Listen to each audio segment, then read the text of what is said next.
Hola a los rulos de Valderrama. Y Maradona vuelve al fútbol local. Bill Clinton, Pablo Escobar, Arjona y Ricky Martin.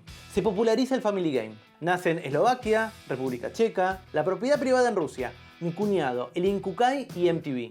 Achicar el Estado es agrandar la nación. Y chau ferrocarriles argentinos.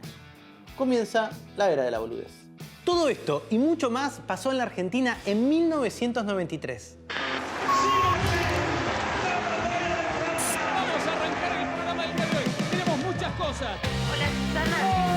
Nelson Mandela. Tonight, he is a free man. ¡Puta! ¡Que vale la pena estar vivo! El lunes los pesos valen lo mismo que el viernes. Créeme que me cortaron las piernas. Esas naves espaciales se van a remontar a la estratosfera y en 1 hora y media podemos estar desde Argentina, en Japón, en Corea o en cualquier parte del mundo. ¡Habla la llama del ¡Se gustan papas fritas y...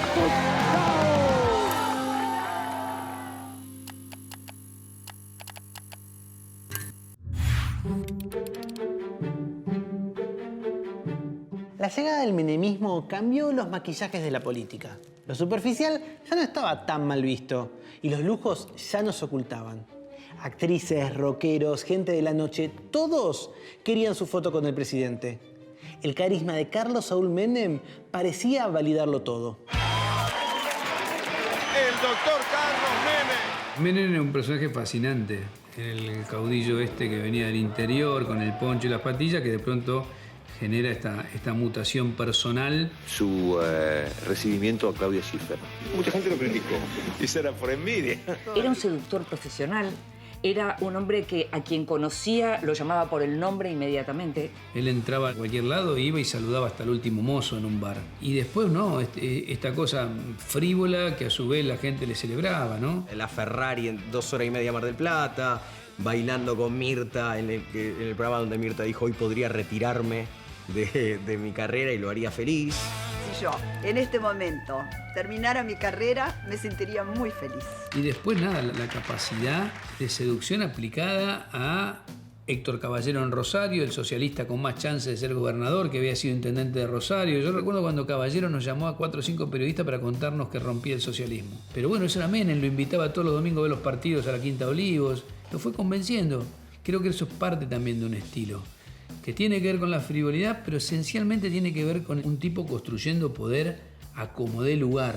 Me parece banal también criticar, como hizo el progresismo, la farandulización de Menem, porque me parece que lo que había que hacer era ver cuáles eran las otras palabras que estaban construyendo sentido en la vida social, ¿no? Las palabras del neoliberalismo económico, las palabras de los modos de negociación de la deuda externa, mientras el progresismo se distraía condenando moralistamente las costumbres televisivas del presidente. Para que esté el poder ya totalmente conceptualizado en manos del Estado, se tienen que dar 3 aspectos: la fuerza, el conocimiento y el dinero. En 1993 todavía estaba vigente la antigua Constitución, que estipulaba mandatos de 6 años e imposibilitaba la reelección del presidente. A Menem, sin embargo, que solo le quedaran 2 años de mandato, le parecía muy poco. Así que desplegó todo su poder de seducción política, hizo algunas promesas inconfesables y logró poner en marcha un plan para lograr al menos un mandato más.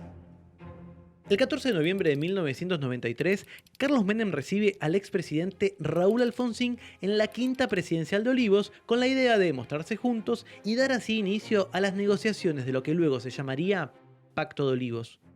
La imagen salió en la primera plana del diario Clarín el día 15 de noviembre bajo el título Menem y Alfonsín acordaron la reforma con reelección. La política parece haberse alejado ya por completo de la ciudadanía, empezando por el Pacto de Olivos del 93, del que nos enteramos después de que se consumó y sobre cuya conveniencia no fuimos consultados por los líderes de los 2 partidos democráticos de masas de la Argentina antes de consumarlo. Quiero decir, fue la culminación de una lógica según la cual los que gobiernan lo hacen en nuestro nombre sin ni siquiera preguntarnos ni un poquito. No podía dejar pasar por alto el que se diga en este recinto que estuvo limitado exclusivamente a 2 partidos y que esos 2 partidos no quisieron que otros sectores la acompañaran. Por el contrario, hubiera sido mucho mejor, desde luego, encontrar aquiescencia también en otros sectores que no la dieron y que tienen todo el derecho a comportarse como quieran. La reforma podía ser conveniente para lograr la reelección.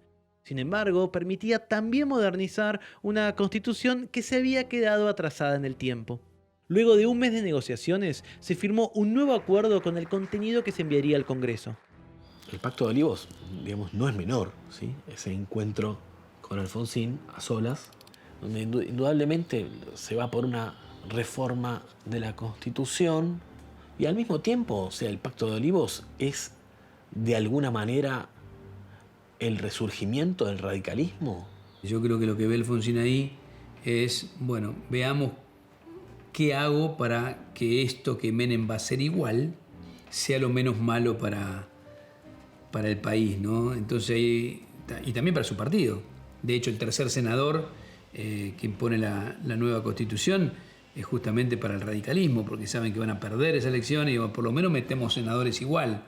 Quién sabe si íbamos a estar en condiciones de elegir los diputados constituyentes si quiere de aceptar la nueva institucionalidad del país, de manera que creemos que estamos salvando las esencias de la democracia argentina. Usted dice que está trabajando para los argentinos, pero hay quienes dicen que está trabajando solo para recuperar el poder, aunque más no sea partidario, y para recuperar protagonismo. El poder, al contrario, lo arriesgué.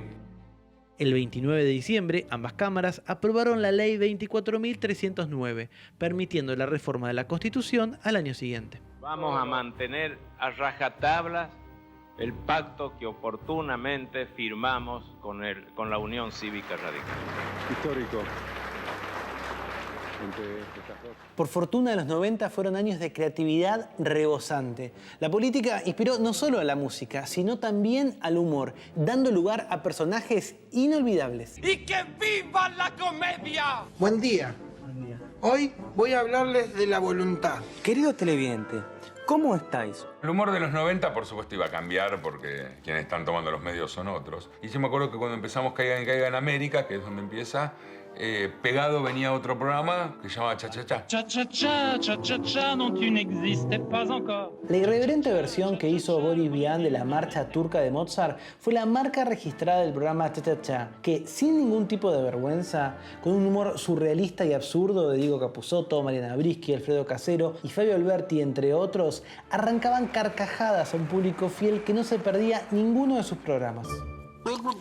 Todos ustedes se habrán preguntado qué fue lo que sucedió el 14 de mayo de 1989. Había un humor donde existía la incorrección, digamos, como que el límite en el humor era cómo hacías el chiste, no qué chiste hacías. Muy buenos días, señora. Otra mañana más al pedo. Son exactamente las 5:37 de la mañana. La temperatura es muy baja. Hoy tengo puestas unas sandalias de corcho de Rudy Chernikov. El absurdo empieza a tomar otras dimensiones, empiezan a hacer otro tipo de humor. Sin duda es un upgrade de quienes éramos nosotros. El humor no es sexual, el humor es negro, pero no es abusivo. Empiezan a cambiar un poco las reglas. La cultura, por lo menos alternativa, de este tipo, del paracultural, lo que buscaba era contraatacar, provocar, y lo lograba, y estaba buenísimo. Gracias a todos. Adiós. Papá, toda tu vida en el taller y todavía te quedan ganas. ¿Sabes lo que pasa? Nunca tuve clientes tan importantes. Quizás no podamos hacer que deje de trabajar cuando se jubile, pero sí que no lo necesite. Los ajustes menemistas profundizaron aún más la pobreza. Además de fijar jubilaciones paupérrimas, el gobierno decidió privatizar el sistema previsional, dejando cautivos los aportes de millones de adultos mayores.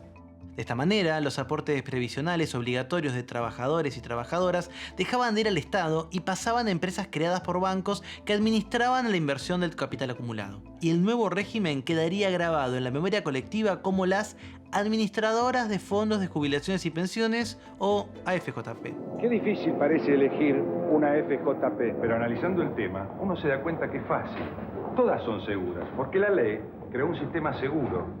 Esa transferencia de recursos del Estado a compañías privadas significaba un gran perjuicio para el Estado. Reformas del sistema previsional, reformas laborales, o sea, el legado, nefasto legado de los 90 todavía se siente hoy en la mayoría de los países de la región y eso explica la persistencia o el agravamiento de los problemas de pobreza, exclusión social, destrucción del espacio público que fue objeto de un ataque brutal, ¿no? Y los jubilados marchan, encabezados, los jubilados siguen viniendo todos los miércoles aquí, ¿usted qué les diría? La reforma previsional está en la agenda, es muy importante. La multitudinaria protesta callejera contra la reforma previsional. Y a pesar de la resistencia de varios sectores, la ley 24.241 fue sancionada. A Carlos Saúl Menem las manifestaciones no le importaban, pero sí le preocupaba mucho su imagen pública. Por eso comenzó una campaña intimidatoria con juicios a revistas como Humor o cualquier otra que lo ridiculizara. Humor caricaturizó a los políticos y popularizó la imagen del gato para hacer referencia al supuesto implante capilar al que se habría sometido el entonces presidente Carlos Menem. Te reías un poco de todo y me parece que ahí estaba lo valioso, que ese era el humor progresista, el que se reía de todo, que se podía hacer humor con todo. Humor. Cualquier semejanza con la realidad es pura coincidencia. La marca era esa y la irreverencia. Yo creo que ahí hay una manera también de responder al estado de cosas. Y creo que la ironía, la irreverencia, eso explica las tapas de humor. Después está la genialidad de Cassioli y todo ese equipo de redacción. De pronto que apareciera una revista de esas características o que apareciera un diario como Página, eran hechos políticos sin ninguna duda. Pero no todo fue risas para la revista. También tuvo que enfrentar presiones y juicios. Era una manera de presionarte. O te hacían una demanda y de pronto no podías salir del país. A mí me ha pasado. No, usted tiene una denuncia. Y bueno, un lío. Eran formas de amedrentamiento, si se quiere.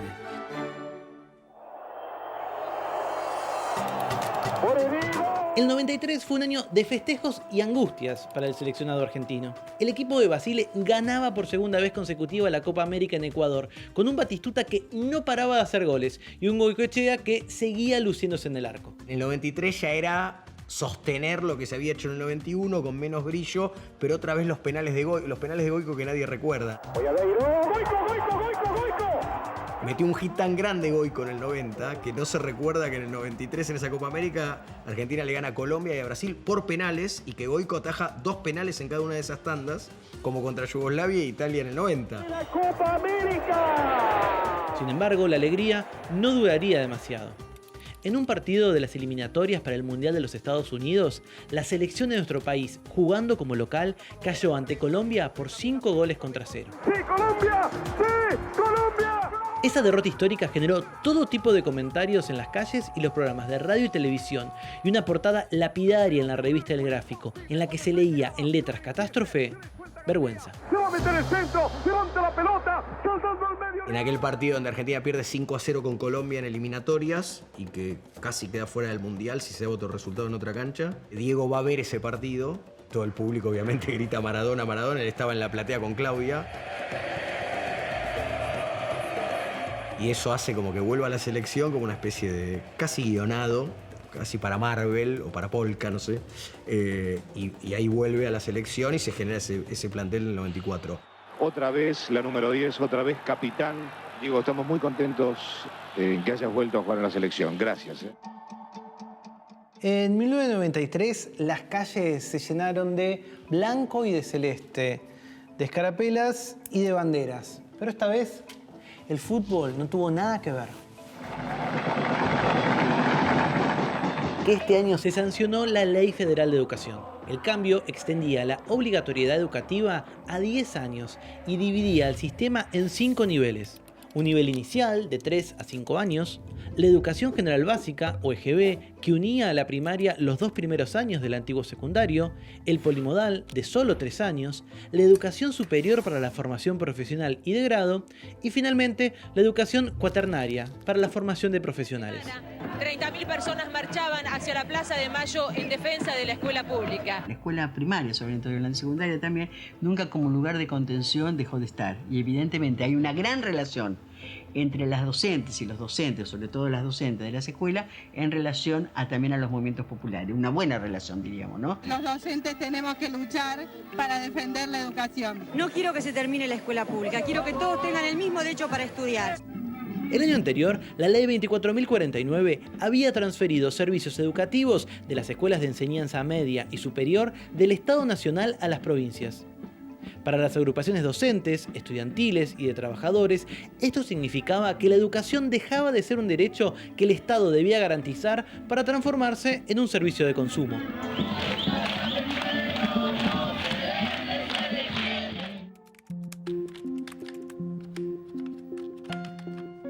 En 1993, cuando algunos jugábamos al Doom, allá afuera Carlos Jáuregui combatía el VIH, el síndrome de inmunodeficiencia humana causante del SIDA. Jáuregui había escrito sobre el VIH en Página 12 a finales de los 80, pero bien entrada la década del 90, aún el tema era considerado tabú. Creo que es la gran tragedia que vivimos en este fin de siglo, donde se infectan hombres, mujeres, niños, pero por igual.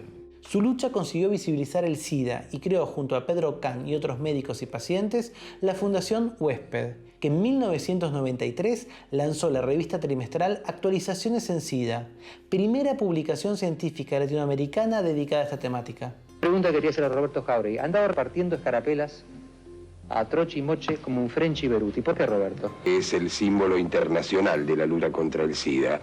Quiero tenerlo. Poco a poco se comenzó a hablar del SIDA con más naturalidad, gracias a que también las telenovelas lo incorporaron en sus argumentos. La pionera fue Celeste, en donde la villana, que interpretaba a Dora Baret, se había contagiado por vida sexual de su amante. Porque estoy enfermo. Tengo SIDA. En 1993, Leonardo Fabio, uno de los mayores directores del cine de la historia de nuestra nación, estrenó Gatica el Mono, su biografía del boxeador José María Gatica. Mono las pelotas. En Gatica encontré una apretada síntesis de la suerte de nuestra gente, de nuestro país. Somos lo más grande, general. Dos potencias se saludan. Y dele, mono, dele. Un mes después llegaría Tango Feroz, en una versión libre de la vida del rockero José Alberto Iglesias Correa, Tanguito, autor junto a Lito Nevia del tema La Balsa. Estoy muy solo y triste acá en este mundo abandonado. Como Nevia se negó a ceder los derechos de la canción para la banda sonora, se compuso especialmente El amor es más fuerte, que se convirtió en el hit del momento. La película, dirigida por el debutante Marcelo Piñeiro, fue protagonizada por los jovencísimos Fernán Mirás y Cecilia Dopazo.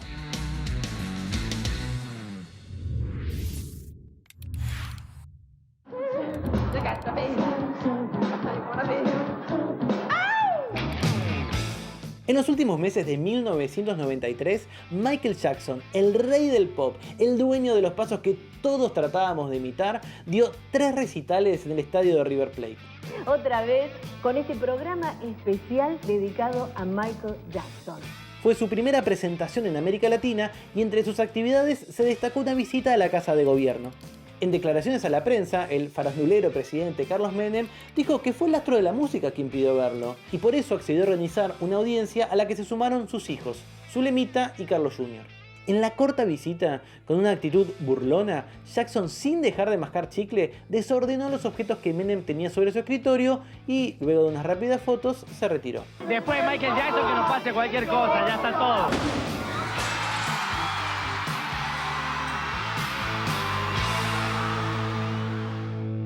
Pronto la convertibilidad y las políticas económicas del menemismo comenzaron a mostrar sus contradicciones.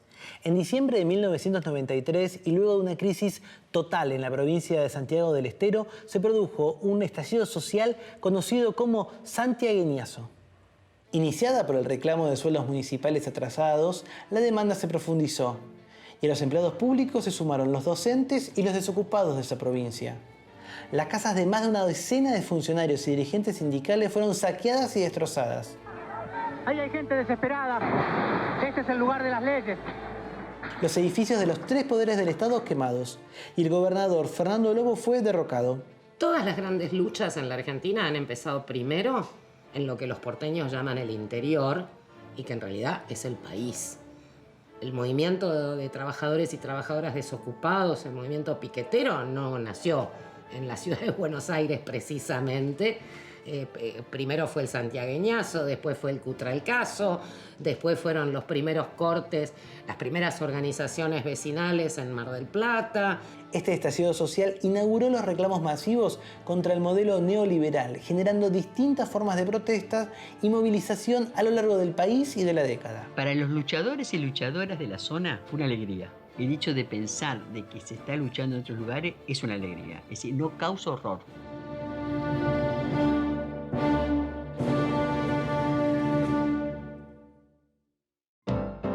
En 1993 tuvo de todo, como una caja de Pandora. Tuvo pactos, tuvo privatizaciones, tuvo derrotas, también tuvo tragedias que acabaron con la vida de decenas de personas. Pero también hubo un crecimiento sostenido del consumo gracias a la estabilidad económica y el crecimiento del PBI. La filosofía parecía ser el consumismo y nadie estaba dispuesto a pagar su precio. Pero bueno, nadie pensaba en eso en 1993. Ya llegaría 1994 con algunas sorpresas. Nos vemos el año que viene. Entonces, comienza el tiempo de siempre. Con la tarjeta Telecom puedo hacer 25 llamados al precio de 20. Hola, vieja. ¡Viejo! ¿Qué pasa con Madonna en River? En directo está cantando Madonna. Hoy termina la temida carga de duelo. Cuando a vos te gusta una mujer, ¿cómo haces para acercarte? Con una buena mirada. A ver si estás con la mejor que ¡Aguante, brigada! Los amigos están en el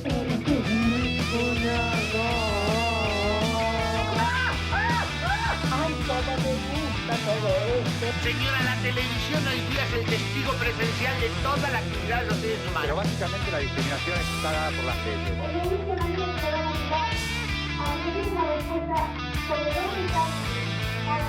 Por lo menos así.